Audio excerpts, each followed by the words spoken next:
Hello and welcome to my channel, Stacey O Designs. First, I want to thank YouTube for my cool YouTube clapboard. This is going to come in handy. Get ready for me to overuse this in my next videos. So, something about me is that I don't specifically sell products. I sell my techniques. And my clients, they know that I sell techniques. So they come to me with all sorts of projects and they say, I'm sure Stacey can figure this out. So I was approached to do a portable, roll-upable prayer tapestry. And so I achieved this particular look with DTF, but in this video, I also show you that you can sublimate onto felt and create the same thing. The only difference is this is on a colored piece of felt and the sublimation one that I show you is on a white piece of felt. And I did that one smaller. So 2 different techniques, similar outcomes. All right, so I'm gonna cut to the chase here and I'm gonna show you how we did this from beginning to end, from the initial request from the client. I don't always get artwork ready to go, so I'm going to show you what the request was from the client and the process and the steps that I did to achieve this image in a printable format. Okay, so I was sent this screenshot of what appears to be a Facebook reel. Now, I'm not really sure exactly what I'm looking at. It's kind of blurry. It's out of context for me. It's also in Spanish. So I'm not sure what I'm looking at. So I do a Google image search. And I've already added my image here. If you don't know how to do it, I'll just go back really quick. So I'm just in google.com, nothing special. This little button here is search by image. And upload the file. So you could see this is the file it's looking for.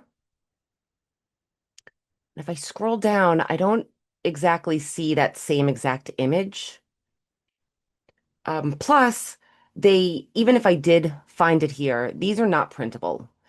Maybe this Etsy one might be, but this is not it. But for the most part, anything that you find on social media is optimized for the screen, not print. So they wouldn't be printable. Also, I'm not really a huge fan of using other people's images for items that I put out. However, I do know this was done with AI, so that is definitely my plan moving forward, is to kind of recreate the feel of this with AI.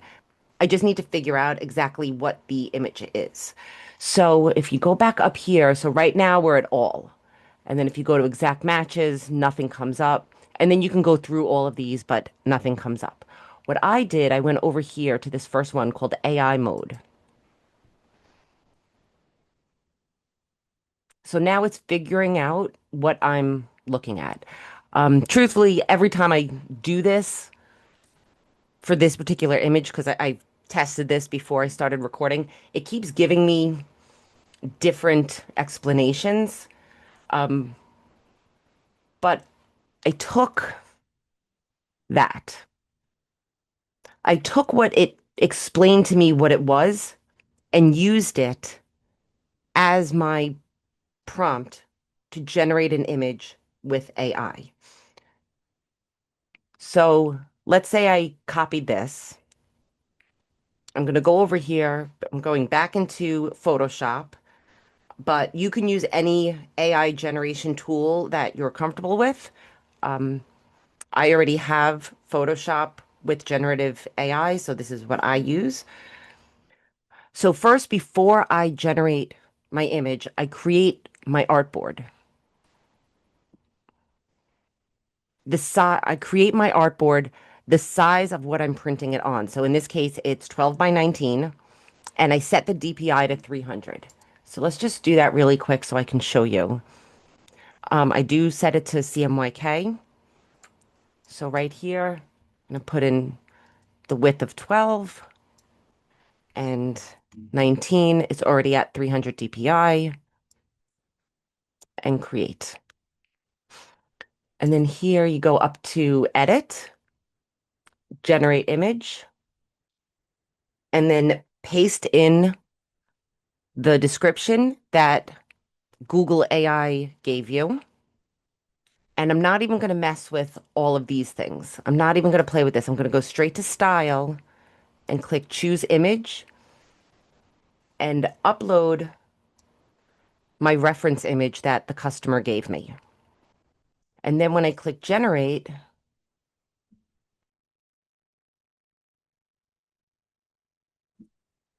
over here, you can see it gives me the prompt that I pasted in, and it gives me 3 different options that it generated. And if I didn't like it, I can alter it, change this text and hit generate, create different ones. But I did send them to my customer and they like this one. So this is the one that I sent off to get my DTF printed. I'm using DTF because I can't print 12 by 19 with my printer, with my Sublimation printer. But I am going to show you how to do it with Sublimation on a smaller level. But I'm doing this on felt, and you can do DTF or Sublimation onto felt. So here are all the materials that I'm going to be using. This is my DTF. See, there is a white coating in the back, which makes it pressable and visible on any color fabric. So I could be pressing this on black, green, purple, it doesn't matter. It's going to show up with these colors. This is Sublimation. So this is a Sublimation print, and I'm using white felt because it won't show up this vibrancy on any other color except for white. It'll show up on that light beige, but it won't be this vibrancy because Sublimation ink is technically transparent. The white parts will become that brown. So I'm going to press this like this. I'm going to flip this onto here and press this like this. And then I'm going to tape it all down with some heat tape. And then I'll show you how I press it. Okay, so I have my heat press heated up to 320 with pretty heavy pressure for DTF. And I have it also set for 15 seconds. I have my print ready to go. So the white side is down, and because it's larger than my press, I'm gonna have to press this twice. And I already have a silicone sheet on my top platen. Otherwise, you do want to protect this with something.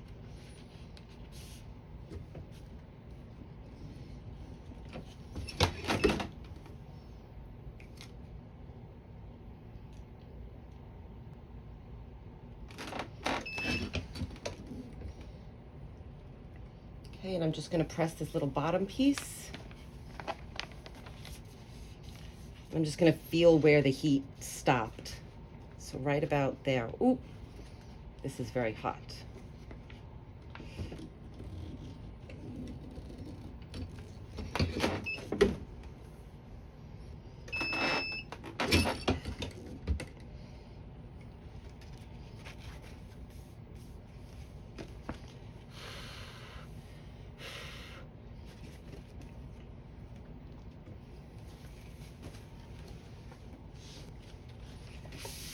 So it's just cooled, really just moments it's cooled off. And which way should I peel it? I'm gonna peel it off this way.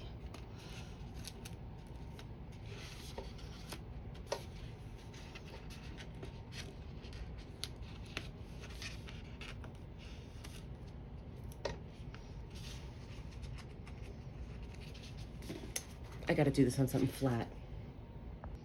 Okay, I just had to get over where it was somewhere flat. So I just went around and peeled the tape off. I haven't peeled the DTF off.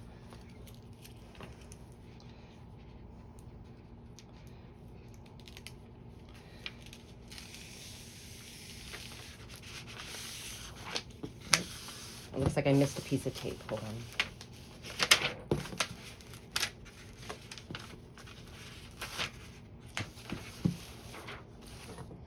And then beautiful, vibrant color.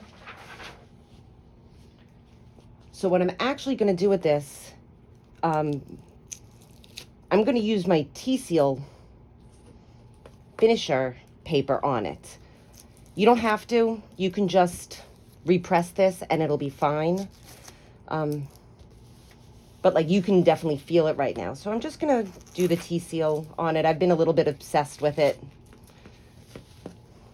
So I'm going to use what's called T-Seal.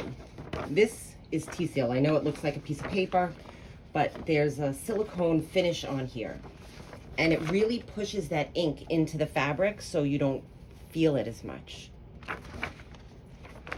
You can refer back to my video about T-Seal, which I feel like now I know more about it, and I do like it a whole lot. So I'm just going to put this on. You can't use T-Seal over 300, so I have my press set to 284 for 20 seconds.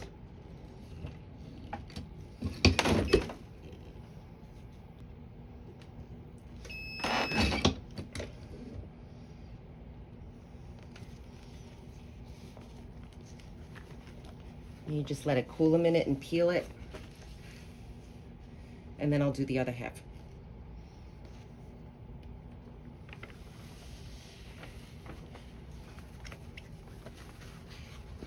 Oops.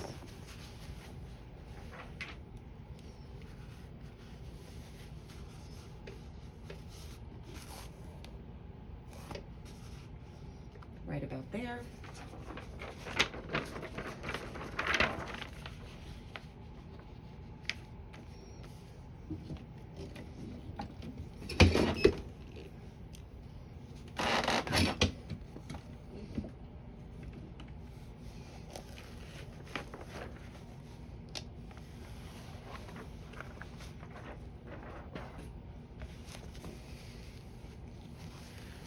Okay, now this feels very much printed directly on this felt. You can feel the felt fibers through it, through the front. It doesn't feel smooth and glossy. It feels in there. So let's show you sublimation really quick. Here is my sublimation image and the felt. And I'm just gonna place this on as, oops, sorry. I'm gonna place this on and tape it down.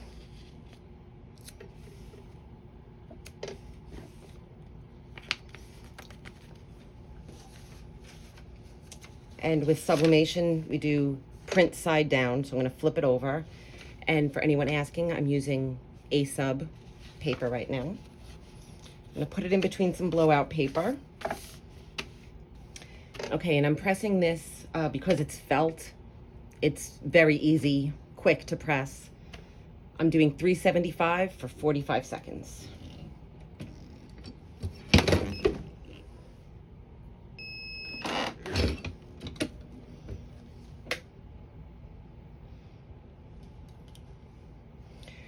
So I definitely pressed this with way too much pressure because I forgot to loosen the pressure after the DTF. You don't need as much pressure as I used in that. Oh, that's hot.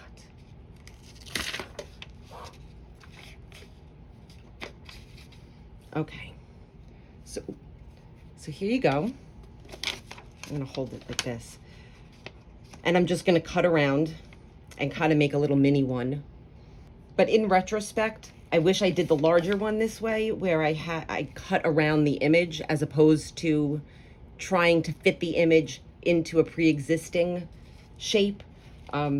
Because felt is not perfectly straight like a piece of paper. So on the big one, I am gonna have to trim a little bit. So in retrospect, I wish I made the image a touch smaller than the actual felt and then cut around it after it was pressed. But you live, you learn. All right, So I'm going to show you how I'm going to go now make these hanging.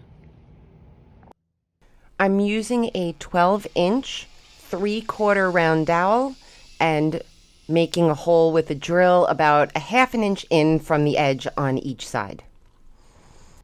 So I'm just using an old lanyard string. I cut off the hardware and I kind of use like a push and twist motion to get it through.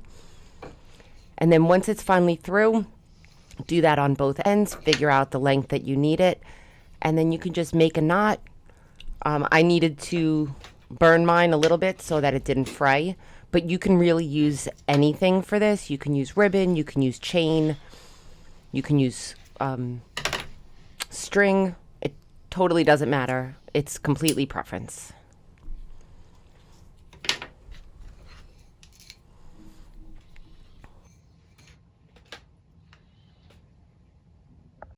And now to attach it, I'm just doing hot glue on the top, and then I'm just going to place it right on the dowel. I don't know if you can tell from the video, but because the dowel's round, obviously it was rolling around a little bit, so I have it stabilized with another piece of foam core just to hold it in place.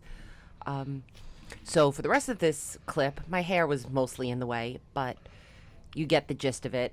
It's just glue it, stick it on. And here is the finished product.